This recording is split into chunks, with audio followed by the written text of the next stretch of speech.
Friends, welcome back to my channel. চলে আসলাম আজকে আরেকটা নতুন ভিডিও নিয়ে।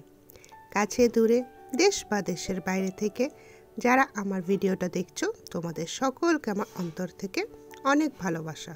তোমরা নিশ্চয়ই খুব ভালো আছো এবং সুস্থ আছো। আজকে আমাদের বাড়িতে কত ফুল ফুটেছে নানা রঙের, সেটা তোমরা দেখতেই পাচ্ছ। আর এত ভালো লাগছে ফুলগুলো দেখে যে সেটা আর কি বলবো, খুব সুন্দর লাগছে। অন্যান্য ভিডিওর মতনই তোমাদের সাথে আবার শেয়ার করলাম যে আমি আজকে আমার ঠাকুরের সিংহাসন কিভাবে সাজিয়েছি। নানা রঙের ফুল ফুটেছে আর এইভাবে সাজানোর পর দেখতে তো খুবই ভালো লাগে, আর সাজানোর পর আমার মনটাও খুব ভালো লাগে। একজন দিদিভাই আমাকে কমেন্ট করেছিল যে সকাল সকাল তোমার এত ফুল দিয়ে সাজাতে অনেক সময় চলে যায় নিশ্চয়ই। তো হ্যাঁ দিদিভাই, আমার তো সময় লাগে, কিন্তু ঈশ্বরের সাথে সময় কাটাতে তো বেশি ভালো লাগে, তাই না? তো তার জন্য আমার খুব ভালো লাগে বসে বসে সময় ধরে ধরে ফুল দিয়ে ঠাকুরের আসনটাকে সাজাতে। তারপরে পুজো করে তো খেয়েছিলাম চা, সেটা আর ভিডিও করা হয়নি। আর মামুনি আর সুচিত্রা মাসি মিলে পরোটা বানিয়েছিল, তো ব্রেকফাস্টে ছিল চা আর পরোটা। আমার আসলে সবজি দিয়ে খেতে ভালো লাগছিল না, সবজিও বানানো হয়েছিল, কিন্তু চা আর পরোটা যেহেতু আমি খেলাম, তো সুচিত্রা মাসি, মামুনি, আয়ুষ সবাই চা পরোটাই খেয়ে নিল। আর এখানে জামদানিগুলো সব ধুয়ে সুচিত্রা মাসি সুন্দর করে মেলে দিয়েছে। ওই যে বোয়াইচণ্ডী মন্দিরে গেছিলাম তখন তো জামদানিগুলো পরেছিলাম। আর তার মধ্যে মামুনি যাবে হচ্ছে আগস্ট মাসে নেপালে, ওখানে মায়ের পুজো আছে, গায়ত্রী মায়ের পুজো। আমার দিদিমা গায়ত্রী মায়ের পুজো করে, তো তার জন্য ধুয়ে দিয়েছে, যেহেতু ওখানে গিয়ে পড়তে হবে। আর এই দেখো, শাড়ি দেখতে দেখতেই একটা আম পড়েছে। ব্যাস, তোমাদেরকে তো বলেছি আম পড়ার আওয়াজ শুনলে আমি তো থাকবো না।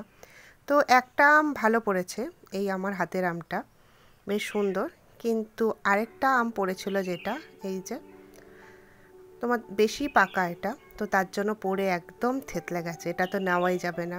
আমার মনে হয় পাখিতে এটা নষ্ট করে দিয়েছিল। তো একটা আম নিয়েই ঘরে চললাম। যে আমগুলো বেশি পেকে যাচ্ছে, এত ওপর থেকে পড়ছে বলে আমগুলো এরকমই থেতলে যাচ্ছে।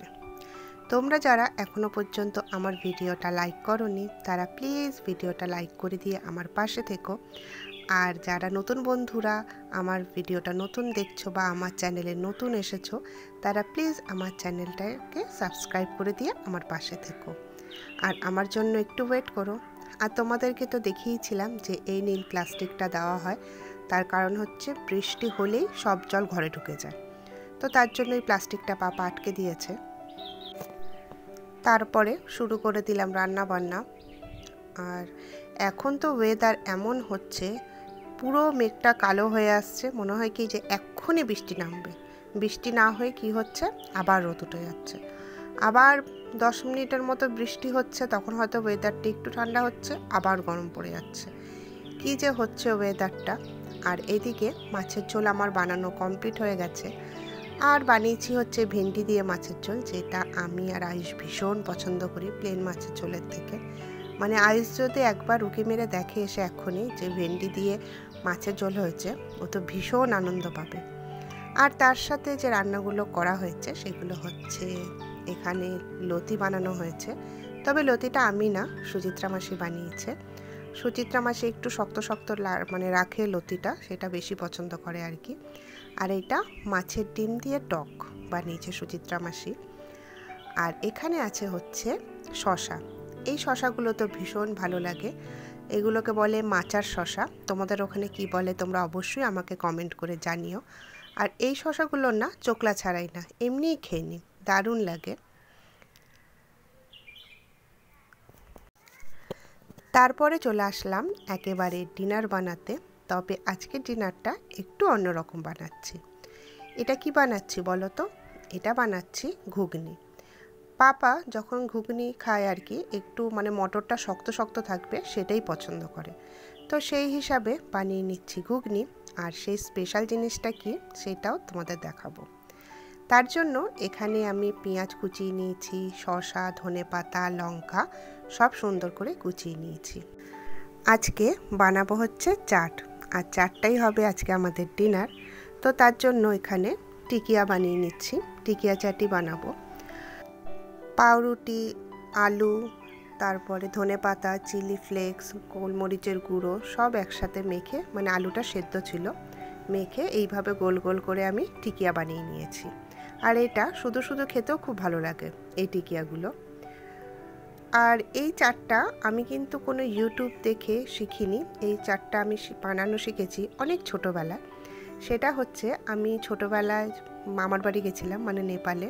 তো আমার মামার বাড়ির পাশে এক মারবাড়ি বাড়ি আছে।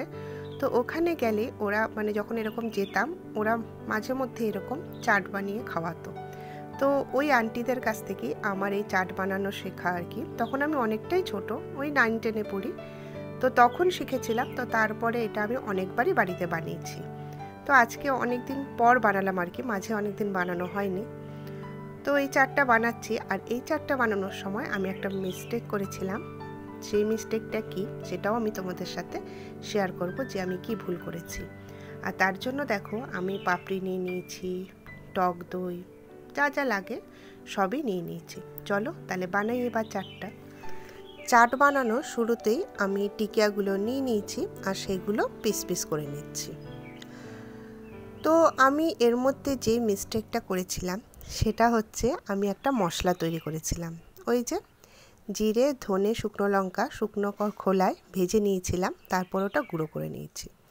এবার তো আমি চাটটা তোমাদেরকে দেখাবই আমি কিভাবে বানিয়েছিলাম। তো সেইভাবে তো আমি বানিয়ে নিয়েছি।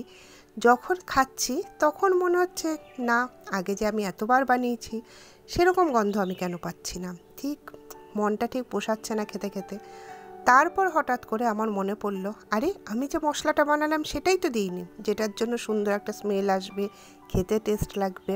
তারপর আবার ছড়িয়ে ছড়িয়ে খেয়েছি, কিন্তু ততক্ষণে তো আর যে দেখাবো সেই পরিস্থিতিও ছিল না। তো তোমরা তো দেখছোই যে আমি চাট বানানো শুরু করে দিয়েছি।